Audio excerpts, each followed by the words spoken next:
Excellent, you may begin. Great. So thanks guys for joining.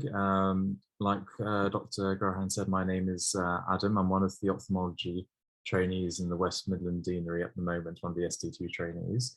So I've been asked to give you an introduction to ophthalmology as a training sort of program, as a medical specialty, and give you some idea on what you need to do if you're interested in applying for the specialty. So what we'll just go through are the guidance on how to apply for the specialty program, what a career in ophthalmology is like, and naturally to answer any questions that you guys might have. So feel free to use the Slido to type in your questions, and Samaya can ask at the end. So what I'll go through is a little bit about me, a little bit about ophthalmology and ophthalmology training in the UK. And then we'll take a walk through the application process, which involves the MSRA, which is multi-specialty recruitment assessment, your portfolio, which is going to be, the key foundation to application, what the interview process is like, and any questions that you guys might have at the end. So a little bit about myself. So I'm a Nottingham graduate, finished in 2018. I became interested in ophthalmology during med school, but I thought, let me get a feel for it on an elective and see if I actually like it as a subspecialty. So I went to Nepal immediately after graduating and did 6 weeks in ophthalmology at a tertiary ophthalmology center in Kathmandu. So that's the Tilganga Institute, and that's a photo of it just there from the outside. Did lots of work there. We went out to rural sort of areas, did bits and bobs out there as well, which was a very good experience. And this is what the waiting room looked like every single morning when we arrived for clinic. Not too dissimilar to what the Midlands Eye Centre looks like, to be honest, every evening. I went on to do my foundation years over in London, so I was North Central Thames Deanery. And then luckily I managed to get an ST1 placement straight through from F2, and I'm training in the West Midlands now. So what does an ophthalmologist actually do? So the core principle is that it's the medical and surgical management of ocular and adnexal disease. So that's eyes and everything sort of around the eyes, including the globe and the optic nerve. It's predominantly an outpatient specialty, as you might imagine, and it is very much a patient-facing specialty. So you're constantly communicating with your patients in clinic and theatre. I thought I'd give you a feel for what the day in the life of an ophthalmologist is like, and just bear in mind that what I'm going to show you is probably quite a busy day in the life of an ophthalmologist. So a typical day might involve a combination of theatre, clinic, research or teaching commitments, or on-call commitments or casualty commitments. So this might be a standard on-call day. So it's a surgical specialty, so we do tend to start earlier. So 7:45, I'm in preparing patients for theatre. That might involve seeing them, counselling them, consenting them, marking them for surgery. 8 o'clock in the morning until maybe around about 12:30, we'll do a morning cataract theatre list. So cataract theatre is the bread and butter of surgery in ophthalmology, and that's what we start with, and we branch out into other ophthalmological subspecialties later on in training, but cataract is where we sort of learn our skills essentially. Then we've got lunch, and you actually get lunch because it's an outpatient specialty. So you've got set sessions morning and afternoon, which means that you should have time in between to actually get something to eat, sit down. You might attend a lunchtime teaching session. You might have some time just to do some admin or just relax. It's quite nice. In the afternoon, you might then go on to do a subspecialty clinic, and this can be hugely varied. So ophthalmology, it's not just a case of I do a clinic and I see eyes in clinic. It's rather you see a subspecialty. So, for example, you might be in a medical retina clinic and see patients with proliferative diabetic retinopathy. You might be in a glaucoma clinic where you're managing patients' eye pressures. You might be in an oculoplastics or orbits clinic where you're managing patients with lid malpositions or problems with the globe or the adnexa. You might be in a cornea clinic where you're dealing with patients with anything from dry eye to post penetrating keratoplasty or corneal grafts, which is what this picture shows. You might be in a vitreoretinal clinic where you're dealing with patients with retinal detachments. You might be in a pediatric clinic where you might be dealing with children with all sorts of problems, predominantly squint related. Or you might be in a neuro-ophthalmology clinic where you're managing everything from the nerve through to the visual pathway. And this picture shows the patient with a left-sided optic neuritis. After you finish your subspecialty clinic, again, this is if you're on call, you might then go on to the eye casualty until about 7 o'clock and see patients there, and with a variety of different issues. And ophthalmology, depending on where you do it, you might then do a non-resident on call immediately afterwards. So you'll be taking calls from the entire region from about, until 9 o'clock the next morning. So that's, caveat is that's quite a busy day, but it can be a day, a typical day essentially. I thought it'd be useful to show you guys what an example rota might look like for an ophthalmologist in training. This is actually a rota I pulled from my current rotation where I'm working at the moment. And as you can see, most of the shifts are standard 8:30 to 5:30 days, which will be split into two. So you'll have a morning and an afternoon session, as I explained earlier. You will then have on-call shifts mixed in with that, as well as weekend on-calls. Depending on where you work, you might also do resident night shifts, depending on how busy the unit that you're working in is.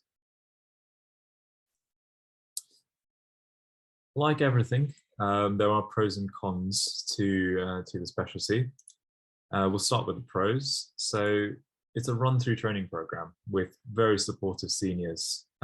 In its current state, ophthalmology training in the UK is a 7-year run-through training program. And what my experience is that the majority of consultants and senior registrars are very much invested in your training. It's quite a small specialty in that there's not many doctors admitted each year to the training program, so everyone knows each other, and there is a lot at stake for not training your juniors properly. So there is a lot of investment in trainees in terms of making sure they get the right training and teaching from an early stage. It is a true medical and surgical specialty. In my current rotation, I do either 2 or 3 full theatre sessions a week, in addition to perhaps laser treatment sessions, and then in addition to clinical sessions as well. So you do really get a nice mix of the two. Most people will tell you that ophthalmologists, have a very nice lifestyle and, live freely and lavishly. While I say that's an exaggeration, I think compared to most other medical and surgical specialties, there is a nice lifestyle associated with it. In training, it can be quite busy, particularly with the on-calls, which can be brutal at times. But once you finish training, there is scope for a good lifestyle, essentially. And I think that's quite important to lots of people these days.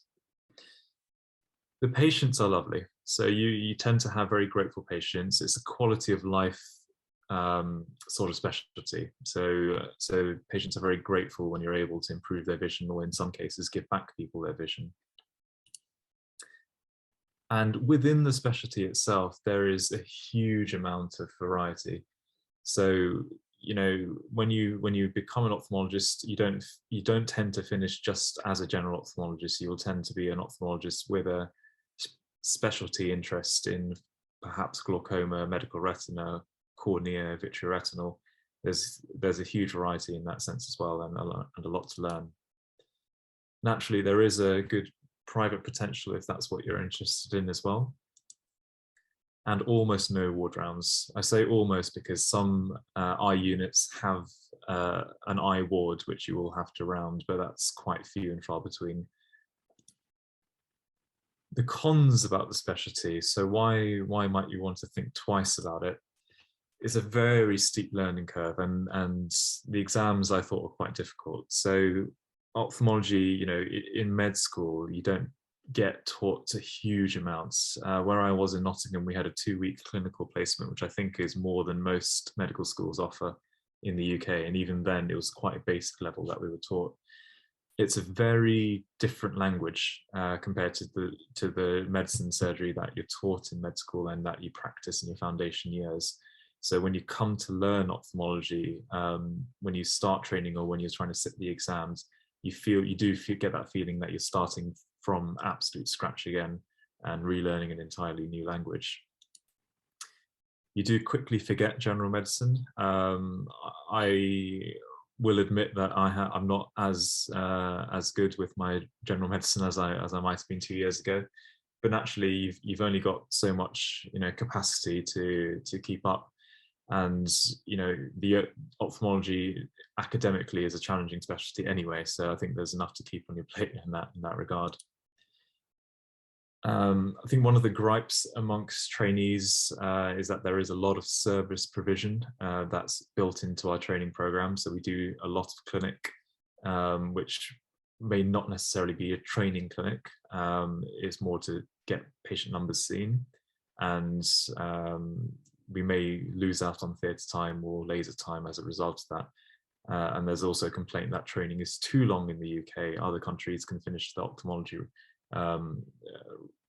training in about 4 years. We take 7. So that's something to just bear in mind.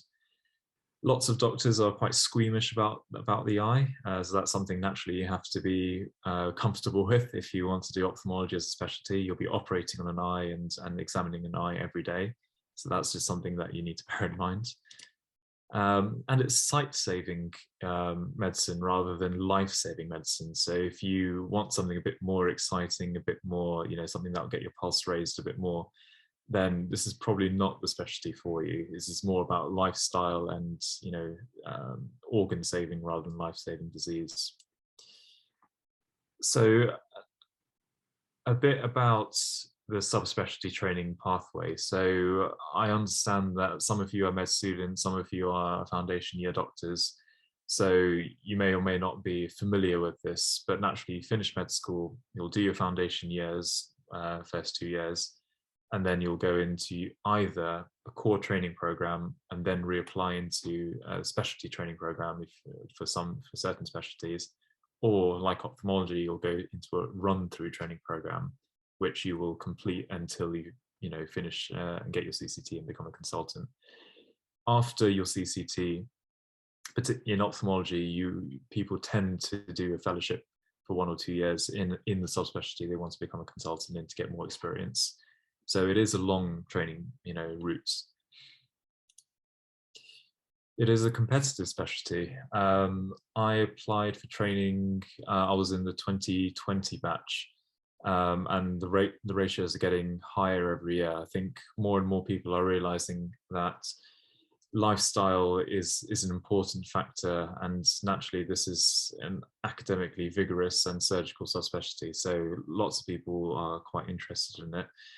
The number of posts are quite limited, typically around about 90 or so.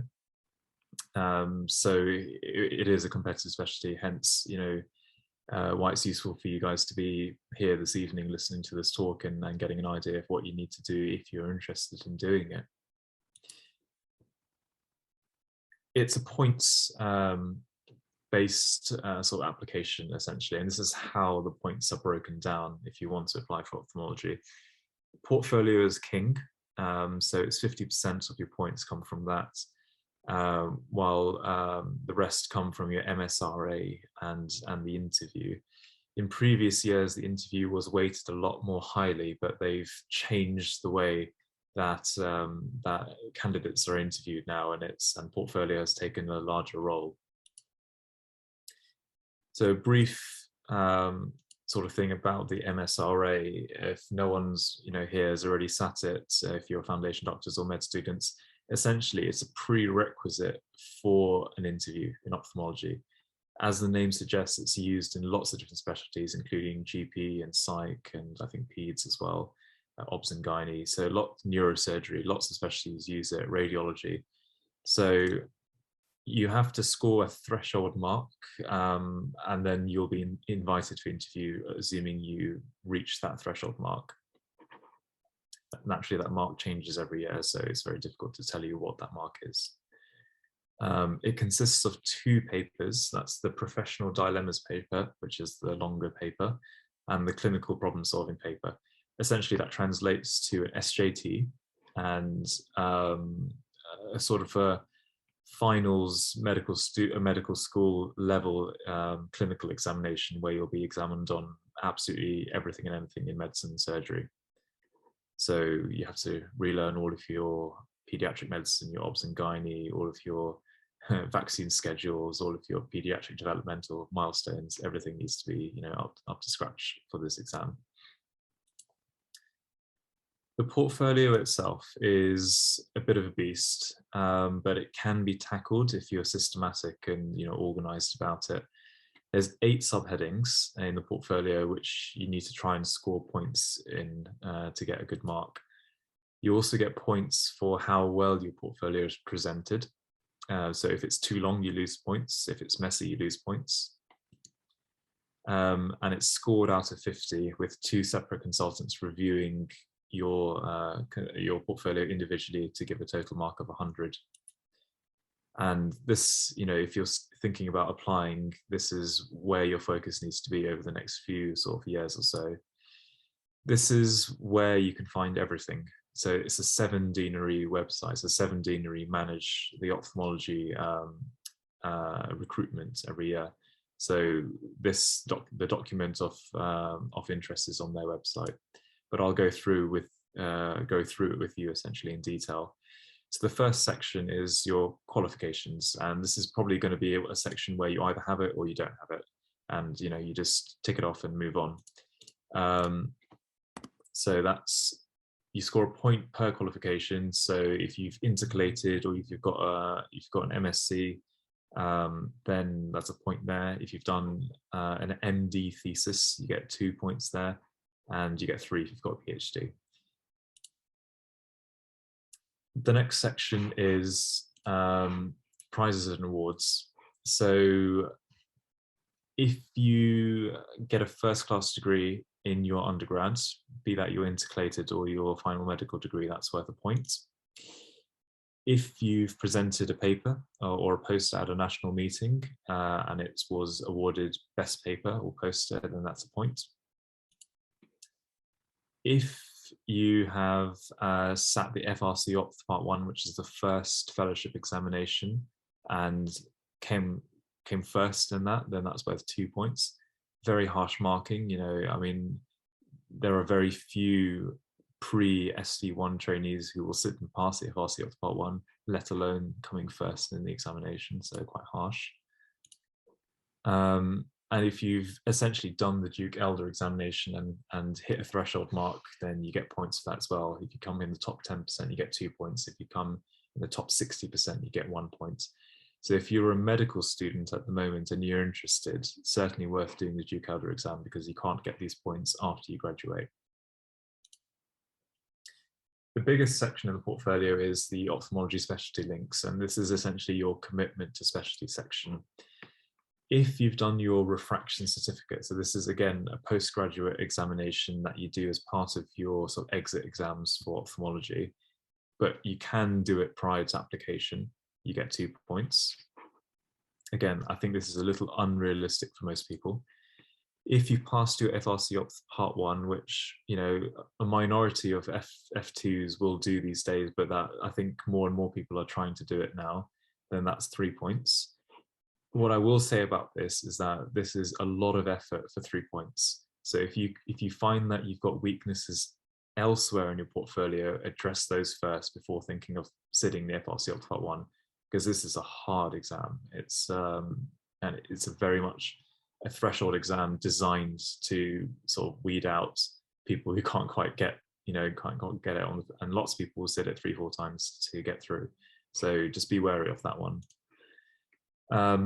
If you have submitted a non-peer reviewed publication or case report, you can get up to 4 points. This is quite huge. It basically means that you don't need a proper peer reviewed paper. If you are able to publish a non-peer reviewed case report in ophthalmology, there's lots of points available for that. So bear that in mind. If you've done an elective or a project in ophthalmology, that's points. That's something for the med students to think about.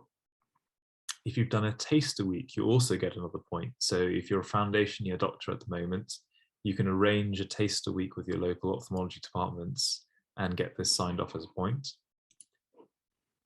And then this entire section, so this entire paragraph, if you can get lots of points here, but a maximum of 3 essentially from everything in this paragraph. So this includes your meetings. So if you've gone to national, international ophthalmology conferences, you get certain points for that. If you have completed 4 hours on the iSci simulator, that's the cataract surgery simulator, which is available in some units. If you've done 4 hours on that, you get a point. Or if you've attended eye clinic and theatre sessions and got them essentially signed off, 10 sessions signed off, you get a point. So the way to do this efficiently is that you arrange a taster week, you get a point. You then attend your eye clinics and theatre sessions, get 10 of them signed off, that's another point. And if you attend a national meeting, that's a point. And then perhaps if you do the eyesight, you get a point, and you've already maxed out this entire thing. So it's about being efficient rather than doing lots of the same thing, essentially. You need to submit your multi-source feedback. So the foundation doctors amongst you will know about this, your MSF. So you need to get feedback from your peers and your colleagues in your department, and you get scored on this on your portfolio. No one's really figured out how you're meant to get maximum points on this. I managed to get a maximum of 5 on mine, and my theory, which hasn't been proven quite yet, is that lots of people who wrote my MSF directly mentioned you my name. So they said Adam was such and such, Adam did this and this, rather than, you know, he was this and he was that. So I think, you know, perhaps that had an effect on it. You know, most MSFs, the feedback you get is generally going to be quite good.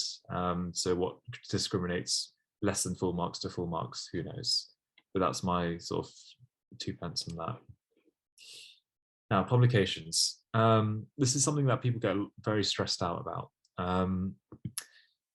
So they, in previous years, used to give you a very set way of how they would calculate points depending on how many publications you've got, and basically how high impact of the journal you publish to in association with how high up the authorship rank you were. So if you're a first author in a high impact journal, you're basically guaranteed to score 4 points. But if you publish to a very low impact journal and you're sort of fourth author, then you probably weren't going to get that many points. And this is how they used to do it. So they would multiply the impact factor of the journal by your authorship, and that's the authorship sort of score, and that would be the number of points you got. In the previous years, it's been 10 points for publications, but they've reduced that down to 5 now, so it's of lesser importance. If you have publications, it's very nice. If you don't have publications, don't worry. It's not completely essential to your application. You can still get in without a publication. I had a publication, but they basically didn't give me any points for it for some reason. So I might as well not have had a publication, and I still managed to get in. So I wouldn't stress about that too much. This is where you can score a lot of points.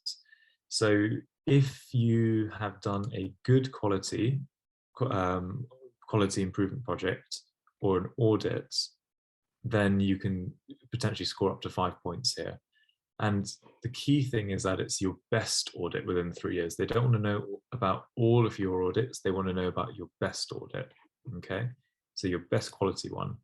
What is a good quality audit? It doesn't have to be something groundbreaking. The one I put in my portfolio was a very quick quality improvement project about patients getting chest x-rays in A&E and how we could speed up the process. That was all it was. It was very simplistic.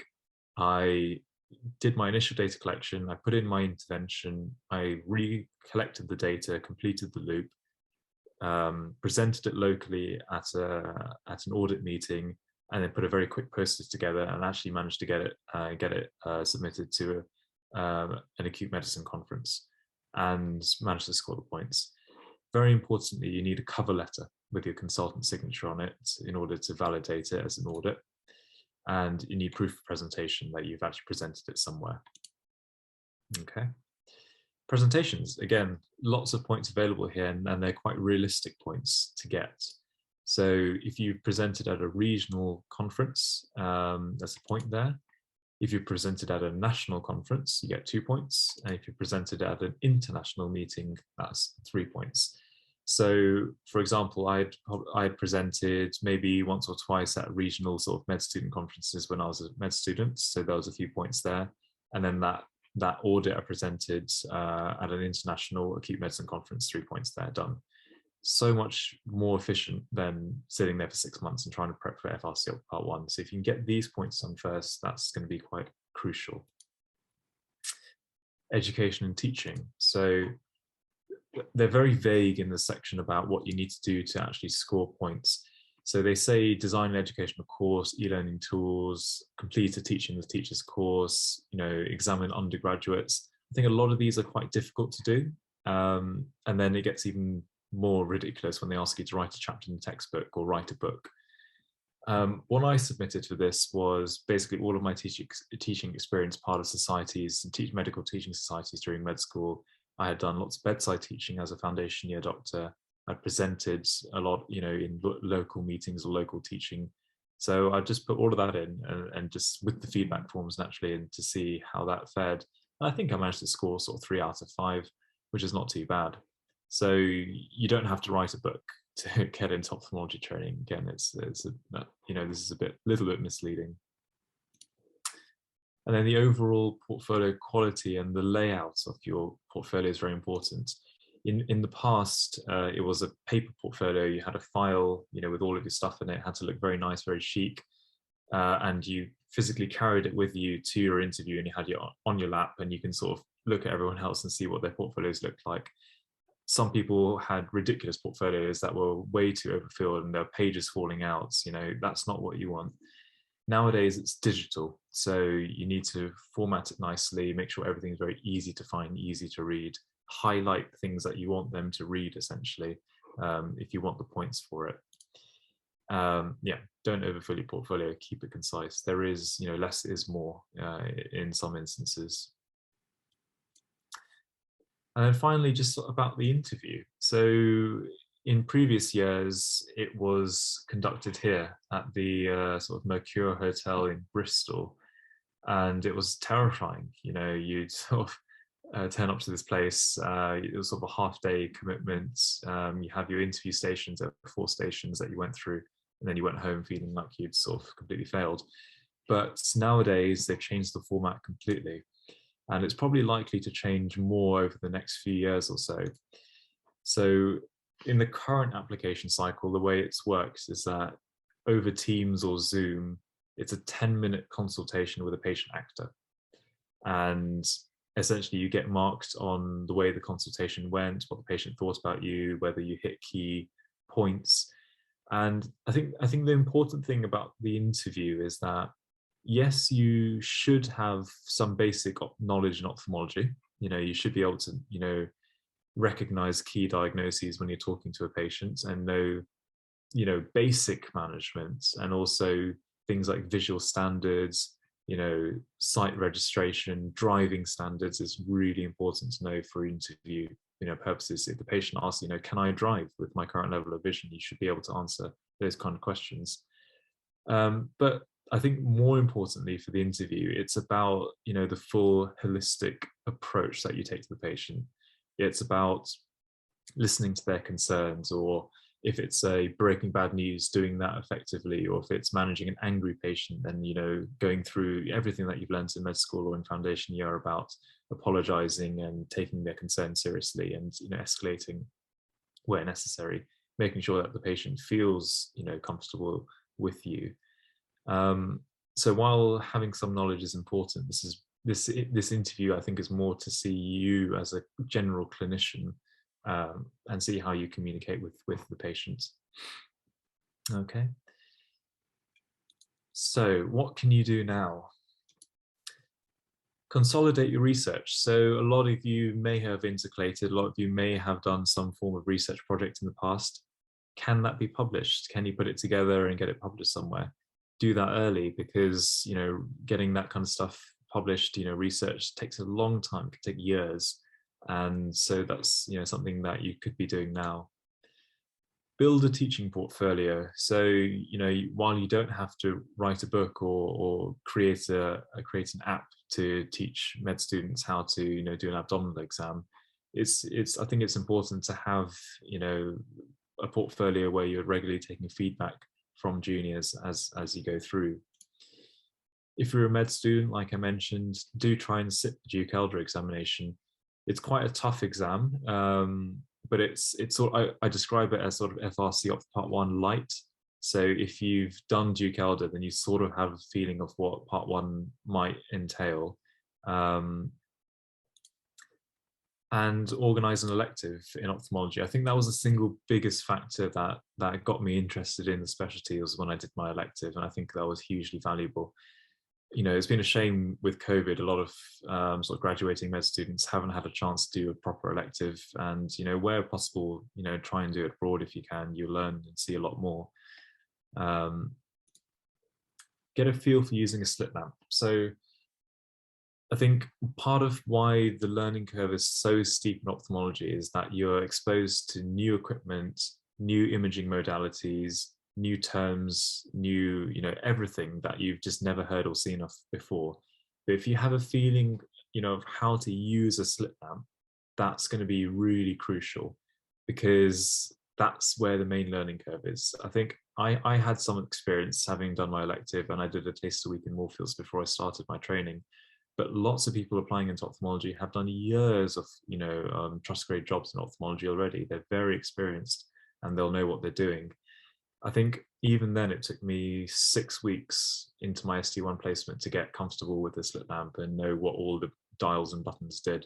So that's quite an important thing. What I actually did was that when I went to Moorfields for my taster week, I asked one of the registrars to do a sort of like a DOPS for me for using a slit lamp, and I put that in my portfolio so that, you know, the consultants or examiners can see that, you know, you've actually made an effort and, you know, have some experience with it. Okay, great. So that's sort of a brief outline of ophthalmology in the UK, what I do day to day, what you can expect in sort of, you know, during training, and how to apply to the specialty. One last thing is, keep your evidence safe. I've heard so many horror stories of people losing their certificates or losing their backups, or their entire folder because they hadn't kept an online backup. You know, whatever you use, you know, whether it's Google Drive or Dropbox, whatever, keep your evidence safe, you know, because you're going to be not only using it for your portfolio, but, you know, for the rest of your career, you'll need to refer back to these things. So, you know, do take the effort to keep all of this stuff safe. So I'm very happy to take any questions that you guys might have. So Samay, if anything is there.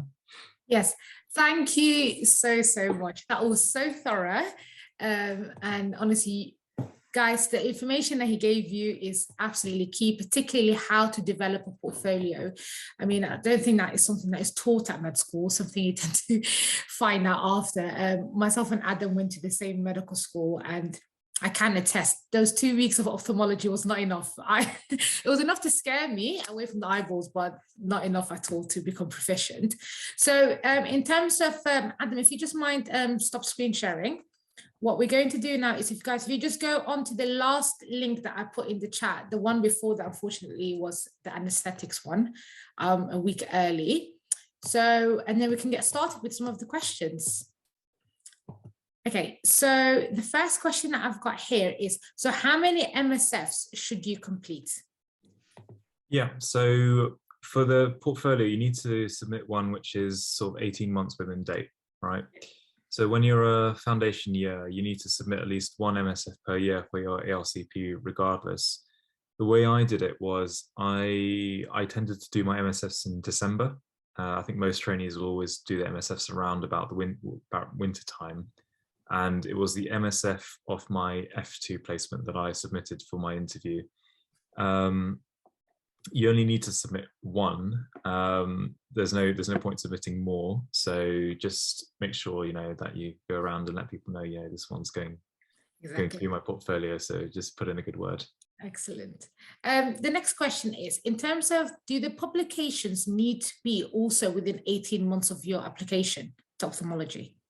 No. So the publications can be any time, the peer-reviewed ones, and they can be in any topic.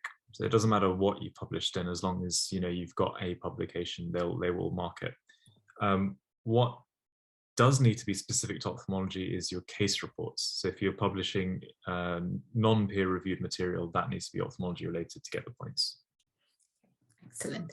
And then another question is, so do you have to present at an ophthalmology conference specifically to secure the presentation point? No, it can be absolutely anything. So this is like a general theme for most specialty applications. So when you apply for an ST1 or CT1 placement in, I would say probably if all, placements, then it's fairly generic. So whatever you publish in, they'll count it. Whatever audit you do, they'll count it. Whatever conferences you present at, they'll count it. It's only really when you start hitting your ST3 onwards specialty applications that they care more about the subspecialty that you're applying to. So it can be fairly generic. Excellent. Okay, I think that is all in terms of questions so far. Guys, if you have any other questions, please do post. Whilst that's going on, I just have a single question as well. Do you have a subspecialty interest yet? It's a good question. I mean, I'm sort of changing my mind every day. So I think it depends whether you want to be a hero or not in ophthalmology. So I went through a phase of wanting to do vitreoretinal. So vitreoretinal surgery is just amazing stuff.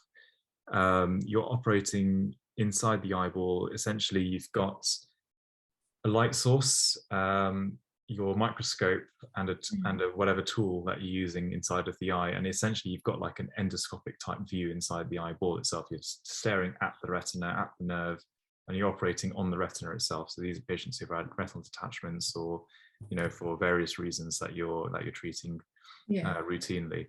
And it is sight-saving surgery. Really interesting stuff, but huge on-call commitment naturally. So you're always on call basically. More recently, I've been looking into glaucoma as a specialty. Lots of anterior segment surgery, really complex, glaucoma surgery plus complex cataract surgery that you do in that specialty. Very highly surgical, and I think that's probably what I'm more interested in at the moment. But yeah, I enjoy everything actually within the specialty, and I could probably end up being anything, to be honest. We'll see. That is honestly amazing, especially if you feel like you could fit in anywhere. Amazing. We've got another question. So in terms of portfolio, how many points in total is considered to be a good score? That's a good question, actually. I would say, I think my portfolio was sort of middle of the road. And I think I scored, if I can remember correctly, around about 35, 36, that sort of region. So, if you're scoring around about there, I think, you're probably okay. I didn't have part one before I applied. Like I said, my publication wasn't counted, and that was when publications were worth 10 points on the portfolio. So, I managed to score a lot of points in the commitment to specialty and, the audit, publication, presentations and teaching aspects of it. I don't have a master's or a PhD. So from that you can, there are avenues to score points if you don't have, everything essentially. But like I said, I think they're scoring portfolio more highly these days. I think my interview was quite strong comparatively, which probably got me my place. So yeah, I do encourage you guys to look at the sort of deanery website and look at the list of things that you need, print it out, and use it as a tick box. That's what I did. I just had a printout there on my desk, and as I got things, I'll just tick them off. Excellent. I think with general advice on portfolios, you need to be really smart and calculated and only go for the points that you think you can get in the time span that you have.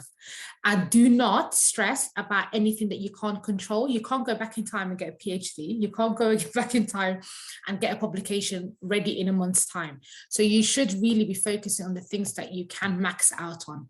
And it's all about diversity as well. Okay, guys, I'm just, any more questions? If not, we'll call it a wrap. So I'll give you guys a couple more minutes. And if not, we will let Dr. Barmel go. I mean, after a day in clinic today. Great. So in terms of the on-calls, is it pretty much the on-call day that you described? Is that going to continue on until you're at ST7, until you CCT essentially?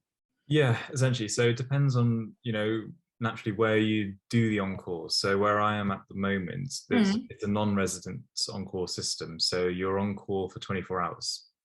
So you start 9 o'clock in the morning and you're basically available to the entire hospital and then the entire region as well, because you're the only ophthalmologist within the entire region who's on call, per se, right?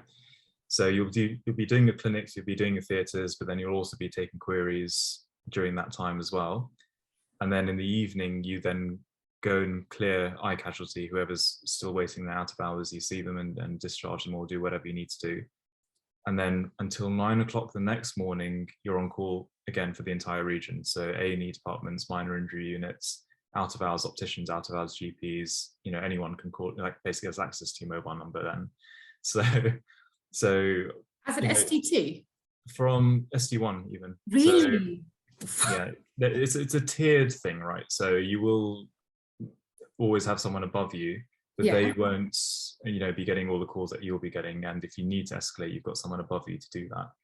I mean, in my current 6 months, I've probably had to go in twice, 3 times in the middle of the night to go see something, but it's not that common. Now, where I'm rotating to in ST3, they have resident shifts. So I'll be going on to a series of resident night shifts. And the busier the place, the more likely they'll have a resident ophthalmologist on site, essentially. But that's quite uncommon. Most places will have a non-resident system to sort of manage queries essentially overnight. That is honestly interesting. I did not know that. Yeah, I mean, it sort of makes you become a very strong triager from the very beginning, because you need to be able to know, what do I need to see? What do I, what management will I change by physically going and seeing the patient, right? And naturally, because, med schools aren't very good at teaching ophthalmology, that translates into lots of people not really knowing how to describe eye findings or, when they're talking to the on-call ophthalmologist. So it's a lot of sort of teasing information out, trying to get a feel for what, the problem is, and then thinking, do I need to go see that? Do I not need to see that? Because when you're non-resident on call, you still have to go in the next morning. So if you have to go in the middle of the night, then, you just sleep less, basically. So you have to be quite. But you pay for it the next day, literally. And naturally, when you're early in training, you're going to see everything. That's you wouldn't take that risk. But the more senior you become, the more confident you become with what needs to be seen and what doesn't need to be seen. That is fascinating. Yeah. So a question that we just got just from the topic that we're on. So how frequently would you get called on average during a night, would you say? Yeah, so it's a very good question. I think it's something very important to know before you apply to a specialty. Depends on the region. So I was working 6 months in Hereford. So that's like Welsh border, like quite far out, rural, small town. And I think overnight I got called maybe once in 6 months. So very nice, right? Yeah. Where I am currently, a large teaching hospital in Warwickshire, I probably will get called at least once a night on an on-call, if not more. And then, physically going to have to see a patient overnight is quite rare, but it does happen. Yeah. Okay. Oh, that's it. Very, very interesting. Steep learning curve. And you've got your exams as well. So, very, very steep learning curve. Honestly, I'm extremely impressed. I'm just going to refresh it one more time. Okay, no, I think that is it. So everyone, I have put the feedback form in the chat. Please fill it out. We're all doing this in our own time with busy work as well. So please fill it out. It will help us improve, and you'll be able to get your certificate of attendance. So I'll leave that in the chat now. You will also get an email. I just want to personally thank Dr. Barmel as well. A massive favor. I really appreciate it. And you've given us so much good information, and I've learned a lot as well. But thank you so, so much for representing. That's very welcome. That's very welcome. I mean, it's a fantastic specialty. So if you guys, want to apply, I would highly encourage it. Yeah. So yeah. That's fantastic. Amazing. And in terms of the recording, we will be trying to sort out how we're going to distribute the recordings, but I will get in touch with by email.